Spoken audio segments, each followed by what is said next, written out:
All right, ladies and gentlemen, how you doing? We did the running backs video a few days ago in terms of my final updated ranks and tiers. And believe it or not, a couple of spots have moved in that, but what do you expect? I mean, it's 91 running backs. We covered 50 of them, talked about a couple more. Some things have changed. You can check it out in the draft guide down below. Today, we're doing the receivers. And as this video comes out, I'm recording it 24 hours before it's posting. I hope no news comes out. There's no more games. These camps are shut down. So unless Adam Schefter, a big wig journalist, reports something, you're probably not going to have any major changes. So we should be pretty finalized, as the season now, by the time this video comes out, is less than a week away, is 4 or 5 days away. So these wide receivers are my top 5 tiers. Now, I have wide receivers ranked all the way out to 125 in the draft guide.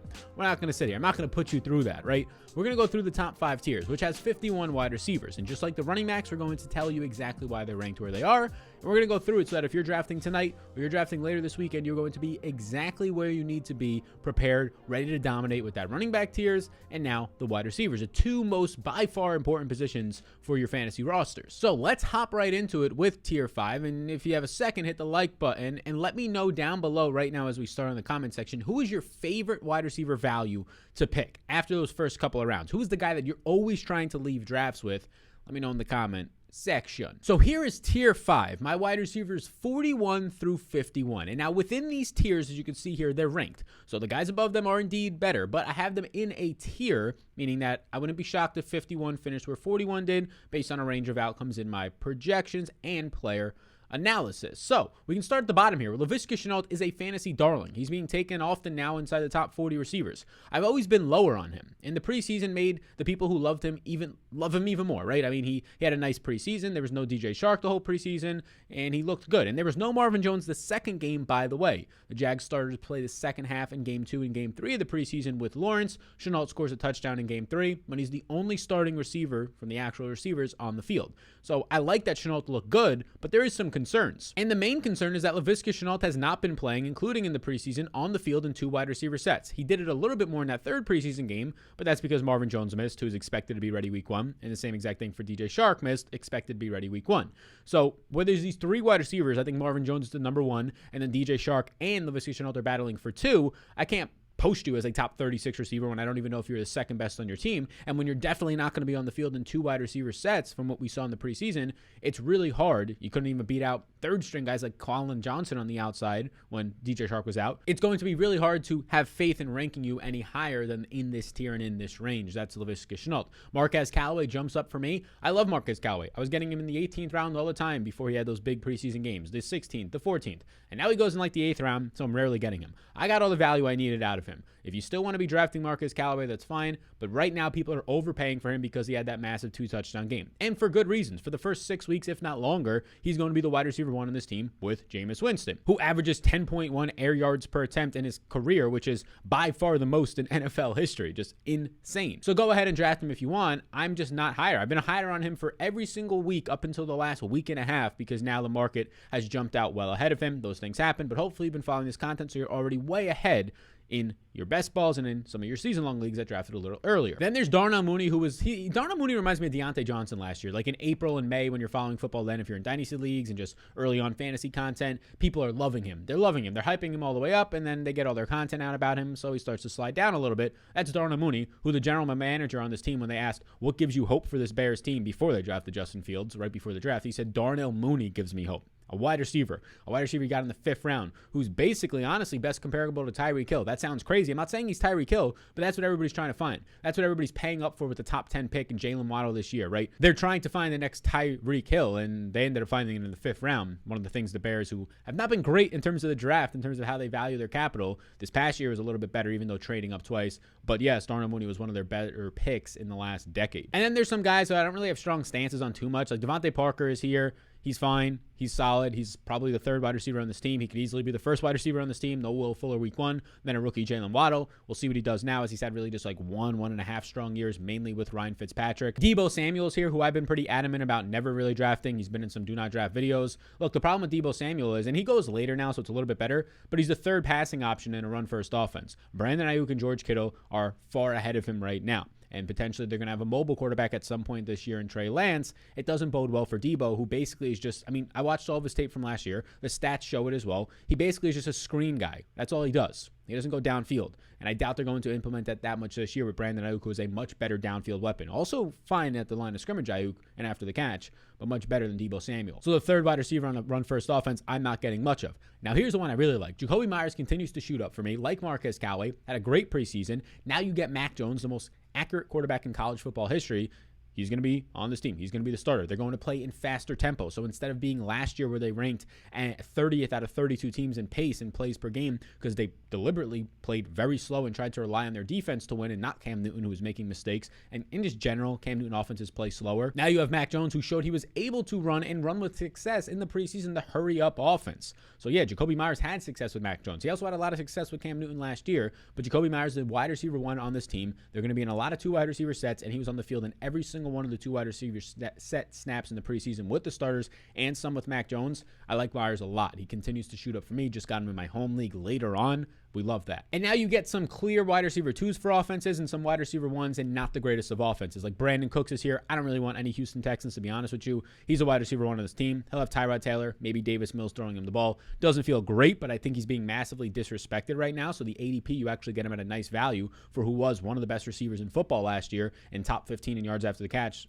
To an extent, doesn't really matter who's throwing him the football. He does a lot after the catch. Mike Williams is there, who I'm lower than consensus. Mike Williams goes as like a top 38, top 36 receiver. There's a little bit of hype here on Mike Williams. Like, yes, Keenan Allen is going to be the target hog there. I know Justin Herbert was fantastic, and the hope is that Mike Williams can just stay healthy, this big body receiver on the outside. But I hate to break it to you, Austin Eckler is going to be the number 2 wide receiver on this team, and then Mike Williams is going to be battling Josh Palmer, who seems to have taken the wide receiver 3 job. Tyron Johnson cut well ahead of Jalen Guyton, apparently, is Josh Palmer. They were a draft pick in the 3rd round from this past year. And I don't think Mike Williams is behind him. I think Mike Williams is the clear number 2 receiver on this team, but he's the 3rd option in his passing game because of that running back there. Jared Cook will be involved in the middle of the field. Mike Williams is a special talent on how he's used on an offensive field, a jump ball receiver that usually leads to him getting injured, but I think people are overhyping him. I think this is a great offense, but people are forgetting that Austin Eckler is on this team. DJ Shark is here. If you follow my content at all over the past at least 2 weeks, if not longer, you know that DJ Shark is probably the one player that I'm not drafting the most. I think he's probably one of the 2 or 3 worst picks in fantasy football drafts right now.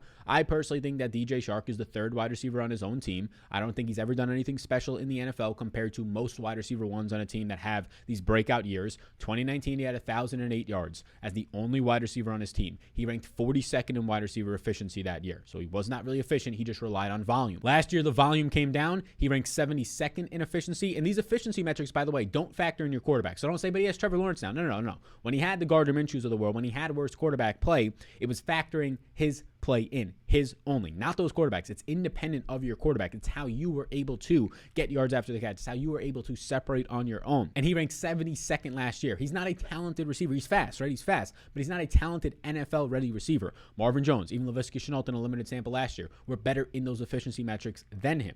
So if he's not going to get the volume now with these guys now in the offense, I just don't like drafting DJ Shark when he goes as a top 35 receiver. And then at the top of this tier is guys that I don't really know what to do with. Curtis Samuel's expected to play week 1. He should be the wide receiver 2 on this team, well behind Terry McLaurin. We'll see how that works. Ryan Fitzpatrick, we'll see if we get the guy from last year who was the best probably in his career in terms of yards per attempt and efficiency at the quarterback position. He just kind of falls in this range here as a guy that they're going to run the ball a lot. He's maybe the 2nd option behind Logan Thomas, maybe the 3rd option behind McLaurin and Logan Thomas on this team. So I'm not too sure what to really do with him. You want to put him 36, 37, 38th overall, fine. I like other guys more. And then there's Devonta Smith. This one might get some pushback, and that's fair. I mean, this is a rookie, right? Many of the times I'm not going to be ranking rookies all that high unless I have some faith in their overall talent, where they were drafted, and Devonta Smith has both of those things. So this is less on Devonta Smith specifically, who in that preseason game looked pretty decent, and this is more so on Jalen Hurts in this overall offense. I don't really buy into Jalen Hurts as a passer all that much. As a rusher for fantasy football, if he actually ends up starting, they don't switch him out at some point, I like him a lot. But as a passer, I'm not really bought into him totally yet to rank Devonta Smith as a top 25, as a top 35 wide receiver. He's close, but I'm not there yet. And then there's also the things to point out that I don't think it's all that true that he's undersized and he can't win as a wide receiver 1 because he's already an outlier winning in the hardest conferences in football last year all the time at Alabama, albeit he had Mac Jones and that scheme and always being wide open with Jalen Waddle usually taking double coverages. So I do think Devonta Smith is undersized, but just saying he's undersized without any other player analysis is lazy. This guy is a fantastic route runner. This guy is special special at getting off of the line of scrimmage. So I do think that there's definitely some praise that can be there and a higher ranking for Devonta Smith. I don't want to hate on him, but there's a lot of question marks, especially as a rookie, on what looks like it might be a bottom 5 offense and definitely a bottom 5 talented roster in the NFL with the Philadelphia Eagles. That concerns me. It's very similar to what we were just saying about Brandon Cooks. Like, Brandon Cooks is the clear number 1 wide receiver on his team. I don't think that Jalen Hurts is as bad as maybe Davis Mills, but we don't really know at the same time. So Brandon Cooks I like a lot. I wish I could rank him as a top 30 guy. He was there last year, but I can't because of the quarterback play. I'm a little bit concerned about that. And whereas Brandon Cooks you at least get at a value because of that quarterback play, Devonta Smith, there's no value. He's going as a borderline top 30 receiver, and I think that's incorrect. So that is my tier 5, and we'll slide into tier 4, and I'll let you know that I do have the draft guide. If you have not yet drafted, this is a major draft weekend right now. Check it out down below. 91 running backs, 125 receivers, 50 tight ends, and 50 quarterbacks. It's all listed down below, ladies and the fellas out there, to help you dominate your drafts. There's a chance to get it for free. There's 2 ways to get it. They're both on that one link. You can check them out if you're eligible for the option 1. You'll get it for free as an add-on bonus thanks to our partners. Check it out down below. Any questions, reach out to me on Twitter, on TikTok, in the comments below, whatever you gotta do. Tier 4 is now wide receivers 28 to 40. So another big tier, and then the other 3 tiers are gonna have 27 players. So they're not gonna be as big compared to these first 2 tiers. And we can start from the bottom and work our way up here. Jarvis Landry is just Jarvis Landry, right? Like, I wish I could rank him higher. Odell being back, it's hard to, but he's just Mr. Consistent. Like, if Jarvis Landry is your wide receiver 4 or 5 on a team, you know you're probably going to see somewhere between 6 and 8 targets a game. Maybe he finds the end zone, a lot of stat lines of 5 for 60 yards, and maybe he finds the end zone. He's just a solid receiver. Then you get Michael Pittman, who continues to move up for me because Carson Wentz and also Quentin Nelson now expected to play week 1. But not only that, you're having this disc issue with T.Y. Hilton, an older player who's not expected to miss the season, but pretty close to that. We're not expecting to see T.Y. Hilton for at least the first half of the season. We might not see him all season. So I already thought Michael Pittman was the number 1 on this team over T.Y. Hilton, but now you take T.Y. Hilton out. The traditional slot receiver in Paris Campbell is there.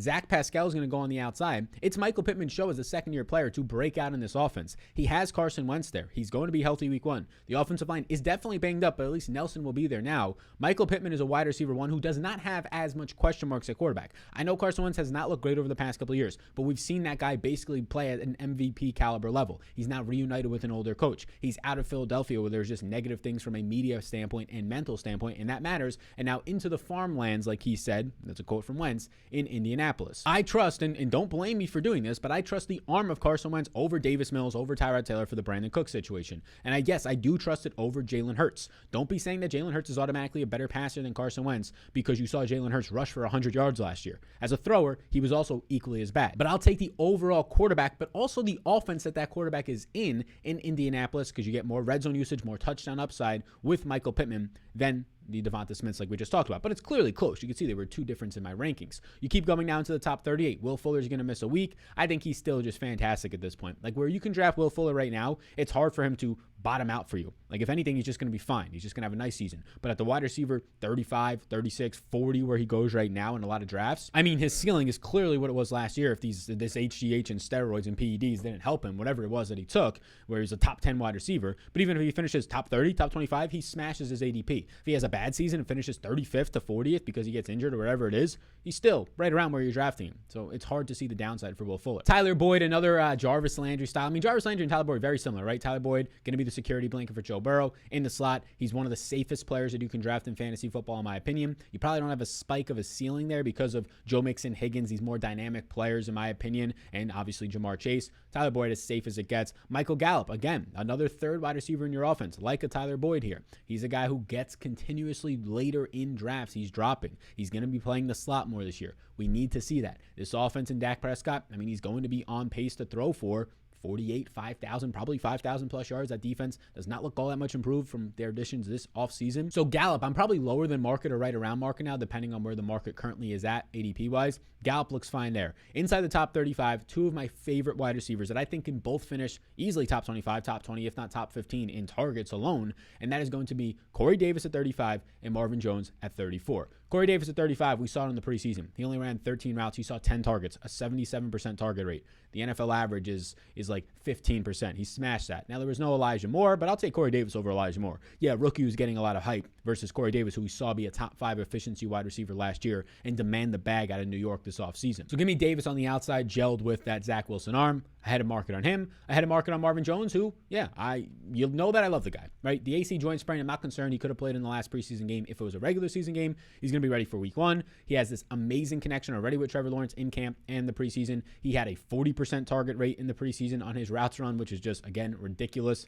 Shows you how even more ridiculous Corey Davis's was, but more than 2 times the NFL average with Trevor Lawrence. He's the bigger receiver on the outside. He's a red zone body, 9 touchdowns in 3 of the last 4 seasons, being banged up in a couple of those years, 100 targets in 4 of the last 6. Gets a similar quarterback in terms of skill from Matthew Stafford to Lawrence. Like, it might even be an upgrade. I don't think it's a downgrade. It might even be an upgrade. So that's where I'm at on Jones. Number 33, another guy. So this is like the range of veterans that can just give you so much upside. Number 33 is Antonio Brown. Led this team in targets and target share the second half of last year. He led this team in deep targets by far last year. He finished the season out, the last 4 weeks of the season, as a top 12 wide receiver in fantasy football the last month of the season. He was only there for 8 weeks. It took him a couple weeks to click with Tom Brady, and then Tom Brady's deep ball, as long as that's still going to be there like it was last year, it's going to bode well for Antonio Brown, who is snagging targets from Mike Evans, snagging targets from Chris Godwin. Those guys were healthy. That entire 8 games, he still led the team in target share.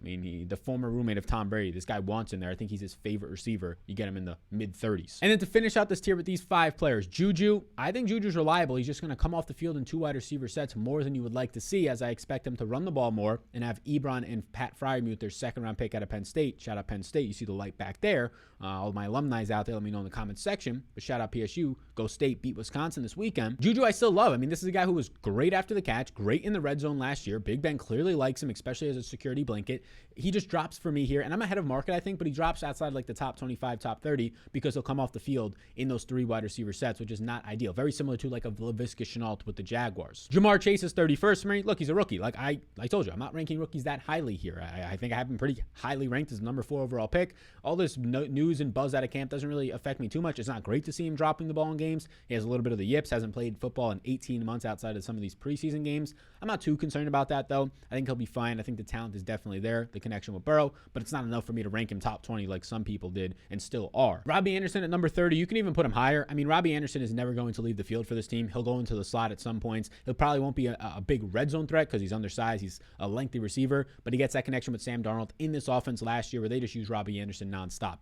And you might think of Robbie Anderson as a deep threat, and normally he was with the Jets. Last year, they were using DJ Moore more downfield, and Joe Brady in this offense for Carolina was actually using Robbie Anderson as the stick mover, and he did a fantastic job at it. One of the more efficient receivers in the NFL.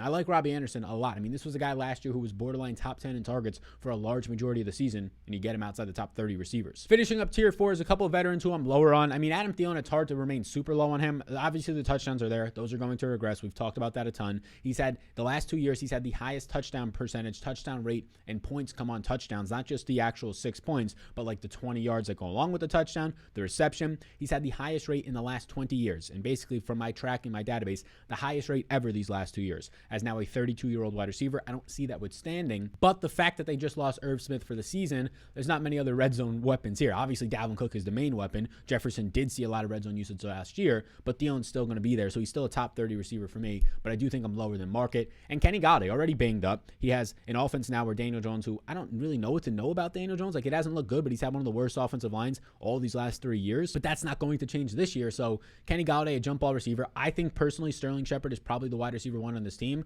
You'll see where I have Shepard ranked if you have the draft guide. I like Sterling Shepard a lot. I like him way more for the value. I'd rather take Sterling Shepard at his ADP rather than the ADP that you currently have to spend on Kenny Golladay. So Kenny Golladay is very close to a do not draft for me, depending on how far he falls in drafts. Again, I think that you probably see Sterling Shepard as the wide receiver 1 in this team in terms of targets. And now we get to what is our final bigger tier. Hit the like button if you're still here, and let me know in the comments again, who is your favorite value right now at these wide receiver positions? And this is 16 to 27. So I thought we were gonna have a smaller tier, but my tier 1 is like 5 or 6 guys, so that's why. But tier 3 here, 16 to 27. Hopefully this is a video giving you a lot of analysis. Be sure to follow for more content. We have a ton of stuff going on in the draft guide, and also the playlist here, Fantasy Football 2021 on YouTube, every single day. There's so many videos in there. Be sure to check them out. Dominate your draft. Smack around your competition. So tier 3 now, you can see it starts at 16 and to 27, and I love this tier. I really do. Like, I'm getting a couple of guys in here. I'm drafting these guys all the time, like every fucking time over the round 3, 4, 5, and 6 running backs. Just take these guys. They have way more upside. There may be wide receiver 1s in their offense. If they're not wide receiver 1s, they're high in wide receiver 2s coming into into their second, third year who have massive upside, and that defines a lot of these guys, like number 27 here in Chase Claypool. Double-digit touchdowns last year. He was going to maybe be on the field in 2 wide receiver sets, just split with Juju we saw in the preseason. And I mean, not only that, this is the same situation as DK Metcalf last year, like in terms of just where they're drafted. DK Metcalf was going as like wide receiver, anywhere from wide receiver 24 towards the beginning of camp. It was like wide receiver 30. End of camp, it's like wide receiver 24, 25. Now Chase Claypool, it was like wide receiver 32, wide receiver 35 in May and June. Now it's like wide receiver 24. He's wide receiver 27 for me. Massive upside because speed, size, it's there. Like A.J. Brown, like DK Metcalf when they broke out in their second years. Go get yourself some Chase Claypool. Courtland Sutton has moved up for me because we got to see him in that final preseason game. There was some worries in camp early on that, okay, Courtland Sutton, there's some big concerns here for Courtland Sutton, right? Like he's mentally not over this injury. That's a concern for an ACL, but he's a young player. He's 25 still. And he looked good. He looked good in that final preseason game. He looked and after the game, he said he's over his injury. He's mentally over it. He looked great. He was cutting hard. He scored a touchdown. It made him bump back up to me because this was a monster. I mean, this guy was an insane monster. 72 catches, over 1,100 yards 2 seasons ago when his quarterbacks were Brandon Allen, Joe Flacco, right? The dust of Joe Flacco and the ghost of him. And then rookie year Drew Lock, which was not good. And he still put up that type of a season. 6 touchdowns as well. Just a monster. Now the top 25. I'm big on Odell. Odell continues to be disrespected. Odell is going to make that offense better. The fact that Baker Mayfield started to click in that offense when Nick Chubb came back healthy last year, the Kevin Stefanski, 2 tight end, play action offense, pick your guys apart, and Baker started to click in that and excel in that and almost beat the Chiefs in a playoff game, of course, without Mahomes. In that, yes, that looks very, very good for Odell because when you insert him in there, some people think, oh, Odell gets worse. You're crazy if you think this offense is worse without Odell Beckham Jr. He looks fully healthy off this ACL. I like him as a top 25 receiver. I mean, this is a guy who one time in his career has finished outside the top 7 wide receivers. 2 years ago when he came to a new team, when Baker was just starting to learn the ropes, when they had turmoil at the coaching position, and he finished with like 12.6 fantasy points per game. That's the only time he's finished outside the top 7 receivers. So I don't need him to finish top 10. If he finishes 22 for me this year, he pays this off, and I think he can easily finish 22 or higher. Now you have Jerry Jeudy. Jerry Jeudy at 24 and Sutton, they're a coin flip. Same team, they're a coin flip. Sutton might have the higher ceiling, but we have to still see the concerns of the ACL are somewhat there for me, whereas Jeudy coming into year 2 looked fantastic in year 1, in my opinion. Just didn't have accurate passes. A more accurate quarterback in Teddy Bridgewater now there. Not by much, but more accurate than Locke has been at least these last few years.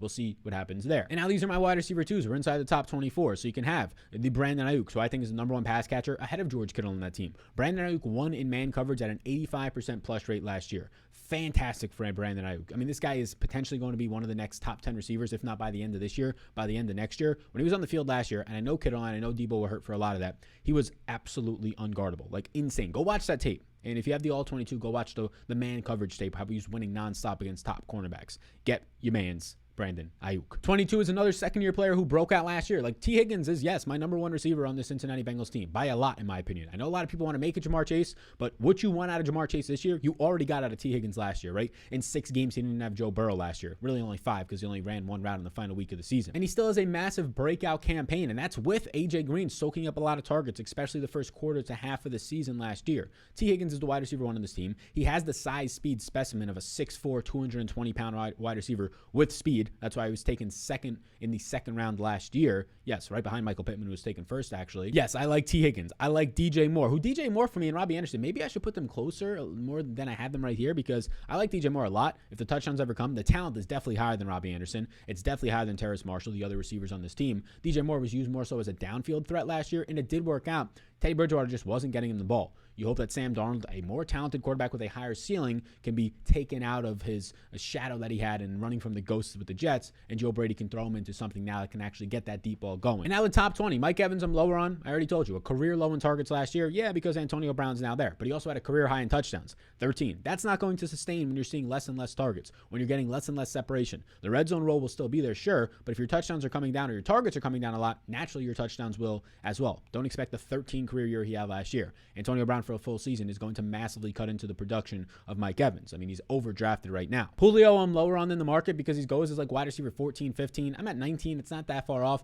but it's a run-first offense. A.J. Brown is the first read in this offense. They're going to try and run the ball nonstop. If anything ever happens to Derrick Henry, they're still set up to try and run the ball a lot with Darrington Evans. Nowhere near will be the same efficiency, but Julio will be there as the wide receiver 2, really the 1A, 1B. It's just that I can't rely on you to be a top 15, borderline top 12 wide receiver 1 in fantasy receiver when you're not the number 1 guy in your team, when when you don't have chemistry with the quarterback, and when it's a run-first offense. Top 5 run-first offense. Into the top 18 we go. Tyler Lockett, who I consider one of the safest players in fantasy football. Top 24 wide receiver or better in all of his years. If you're looking at non-PPR or half point, it's like a top 15 receiver or better each of the last 3 years. Number 11 in receptions last year. Number 5 in targets. But I get it. People are going to say he had that one game with like 20 targets. He's had 3 games where all his production is in. The Cowboys game, that one big game on prime time. I get it. He absolutely dominates in a couple of games. But darn Tyler Lockett for having ceiling games. Darn him. Here's the thing. You know what's consistent? Being able to get open. Being a good receiver and get open in separations and earn targets. That sticks. That's consistent. You know what's not consistent? Having spike weeks. Having some weeks it being there for you and some week it's not. That's just random. So the player who is good and continues to get open is not going to continue to just have these random spike weeks. So you don't have to worry about Tyler Lockett. He is as safe as it gets in my opinion. He might give you a headache here or there, or at least in the past. That means nothing that he's going to the next year, right? There's no rhyme or reason to random spike weeks happening. And how dare you be mad at Tyler Lockett for having a spike monster week for you? If you have him on your bench that week, that's shame on you for being a bad fantasy manager. The last 2 guys in this tier are Chris Godwin, who again is lower for me than market because of the fact that this is an offense that has legit 3 wide receiver ones, and Antonio Brown is probably the best of them all, at least from a target standpoint. So it drops Chris Godwin, who's going to be in the slot plus, and Deontay Johnson, who I do have here as a Steelers wide receiver 1. He did not leave the field in the preseason in 2 wide receiver sets. That's massive. He did win downfield last season. They just didn't throw downfield because of Ben's shoulder, which is now apparently more healthy. This guy's a target magnet. I'm not worried about the drops. Those are not sticky by any means. They are not sticky. Do not make that a reason why you don't draft Jerry Jeudy or DeAndre Hopkins or Deontay Johnson, because then you shouldn't have been drafting Amari Cooper and Odell the last 3 to 4 years when they led the league in drops a couple of those seasons. So my final 2 tiers are made up of 15 total receivers. Tier 2 is on the screen right now. Hit that like button if you're still here for me, and check out that Supreme Draft Guide down below. Any questions, let me know. Still a chance to get it for free as you finish up your draft. So 7 through 15 here. And there's been a recent change for me, as recent as literally this morning, and I'll discuss that when we get to it. The guy's not here. He used to be here, my wide receiver 12, now my wide receiver 6. So a pretty massive bump. So you can see these guys on the bottom here in Cooper Kupp and Robert Woods. If you want to swap at those Rams receivers and put it Kupp or Woods and then Kupp, by all means do it. I kind of go back and forth on them when I'm in drafts, depending on the exposure I already have of them. But yes, I do expect this offense to be a lot better with Matthew Stafford. These guys have already been borderline top 15 receivers. They've both been top 5 yards after the catch guys. They've both been just the only receivers in their offense getting 120, 30, 140 targets each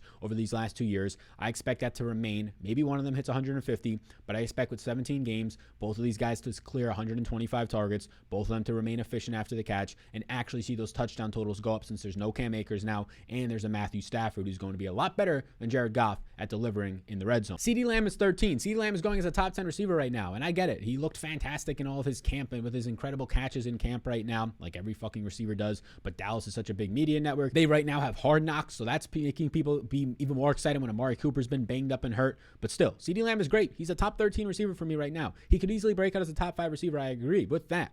But we're trying to project that onto a guy that we have not yet seen it yet. He looked great last year. He probably is going to be a top 12 receiver. That's why I have him right here. But he's not ahead of Amari Cooper yet for me. Amari Cooper's numbers last year with Dak Prescott were better, were much better, was leading the NFL in targets better last year than CeeDee Lamb. And I get it. Lamb was a rookie. He was in the slot a lot. Now he's moving to the outside. It seems like I'm talking down on CeeDee Lamb, but I have him as my wide receiver 13. He goes as wide receiver 10. It's not that far off. CeeDee Lamb, I still love getting in the 3rd round, but now people are starting to take him in the 2nd round, and I'm not for that. Number 12 is old, reliable Allen Robinson. He might actually get the best quarterback that he's ever had, a much more accurate Justin Fields than you will get, especially on the deep ball, than you will get from Andy Dalton this year, or that you got from Mitch Trubisky and Nick Foles last year, some of the worst deep ball throwers. Not much more to say about Allen Robinson. If you have him in your top 10, I really can't complain with you. He's been fantastic. He was my wide receiver 6 last year, my wide receiver 12 this year, because some 2nd-year, 3rd-year players are now jumping up. A.J. Brown is number 11. This was my number 5, number 6, right around there, wide receiver until Julio Jones came over. So run first offense. When you have now Corey Davis, who was good last year, right? But you want to upgrade that to Julio Jones, who I still think has 1 or 2 more good years left. It's harder to go all in on A.J. Brown, who still does really rely on yards after the catch and efficiency from this offense, which can break at any second if anything was to ever happen to not only Ryan Tannehill, but Derrick Henry. And now inside the top 10 is Amari Cooper. Look, Amari Cooper's ready to go. He played in the last preseason game. So all the injury concerns that Hard Knocks is talking about and that you think that Amari Cooper's injury prone or banged up, he literally just played in a preseason game. He is fine. He led this team in targets when Dak Prescott was healthy. He's been elite when Dak Prescott has been healthy. He's a great route runner. I don't know if he's an elite route runner, but he's a great route runner. So I'll take that connection with Amari Cooper right now, who we know is going to be on the outside. We know is going to be in the slot, where we don't have to question how much is Lamb going to be on the outside. Is Gallup going to be in the slot? We know that they're going to put Amari Cooper in the spots to win right now. I'll take Amari Cooper there at 10. And to finish this up, you have DK Metcalf at 7, Keenan Allen at 8, and Terry McLaurin at 9. Terry McLaurin, the wide receiver one on that team. He's the one guy who I'm like, do I want to put Terry McLaurin at like 12 and Allen Robinson at 9, who's a little bit more consistent? But I'm really trusting right now Ryan Fitzpatrick, which may be going to backfire on me. But my number 9 receiver, Keenan Allen, number 2 last year, 10.5 targets per game, only behind Devontae Adams.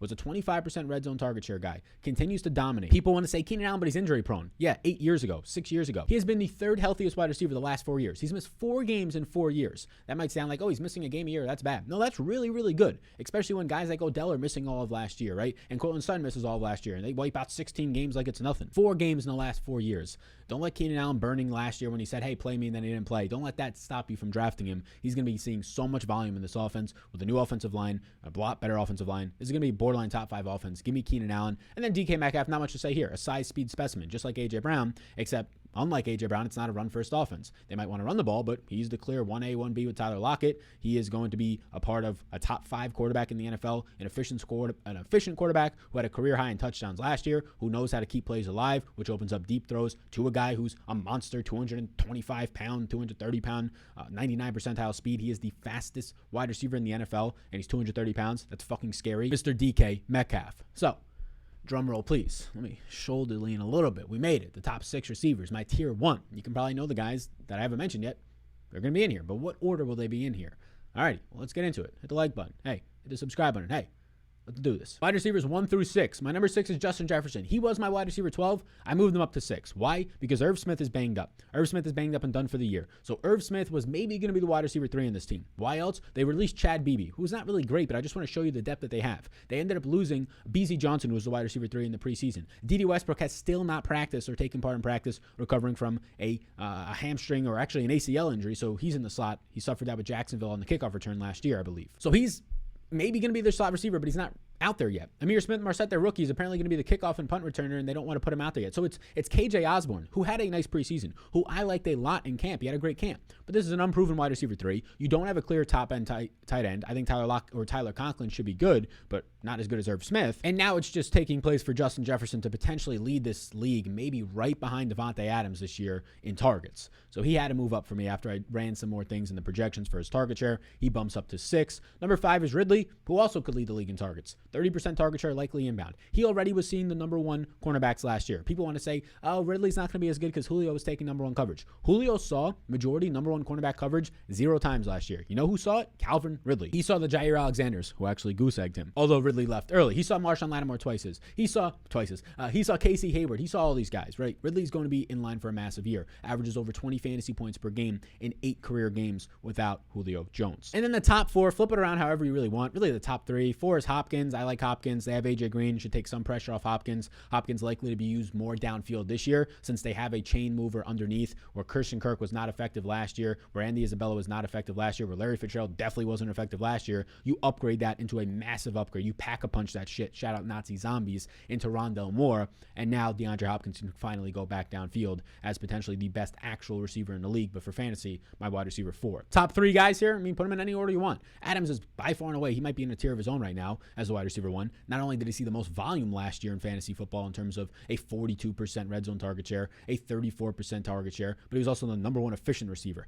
How do you remain so efficient, the number 1 efficient receiver in yards per route run last year, while also seeing the most volume? That means every play you're just fucking dominating. Number 1 receiver, Tyreek Hill, 17 touchdowns, a monster downfield. They're so weak at wide receiver 2. It's Kelsey, who's now going to be 33 years old. It's Tyreek, who's still in his prime, attached to Patrick Mahomes. It's easy number 2 for me. And then there's Steph Diggs, who the only reason he's behind Tyreek and Adams is I've seen Adams do it multiple years. I've seen Tyreek do it multiple years. I've seen Steph Diggs and Josh Allen, for that matter, do it once. Now, I don't think they're both going to become terrible players, but I've only seen them do it for 1 year. I've only seen this Bills offense work for 1 year, and it came out of nowhere, right? So, although I do think it's going to continue to happen, I don't think there's going to be massive regression. I like the fact that I've seen these other guys sustain that production in the offense that they're in for multiple years. So by no means do I say don't draft Steph Diggs. I mean, if you're picking 12th in a fantasy league and you want to take Steph Diggs back-to-back with another receiver or somebody else, I think that's fine. That's how good of a pick I think that Steph Diggs is. You can see my top 200 rankings, not just my tiers and my overall ranks, but my top 200 rankings for your drafts down below in that draft guide. So there we go. There it is. 51 receivers we just talked about, right? So we ended up getting through 5 tiers. If you're curious about guys who just missed the cut, like 52 through 55, it's Mecole Hardman, Cole Beasley, Elijah Moore, Terrace Marshall, Brian Edwards, Nelson Aguilar, Henry Ruggs, Jalen Waddle, Rondell Moore. That kind of gets you over to wide receiver 60 for me. So thanks for tuning into the video. I know it was a long one, but the season is here. You are now prepped for running backs. You are now prepped for wide receivers, a bunch of other stuff. We'll probably do a couple more mock drafts. A disrespect, the all disrespect team video is going to be releasing likely tomorrow.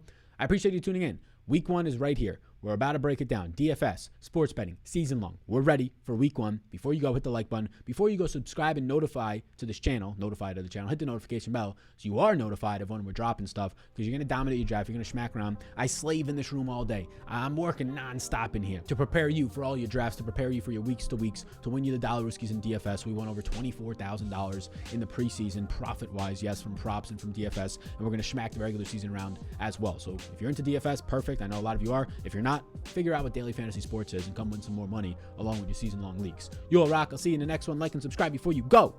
There's your schmacks for the day. Peace out, gang.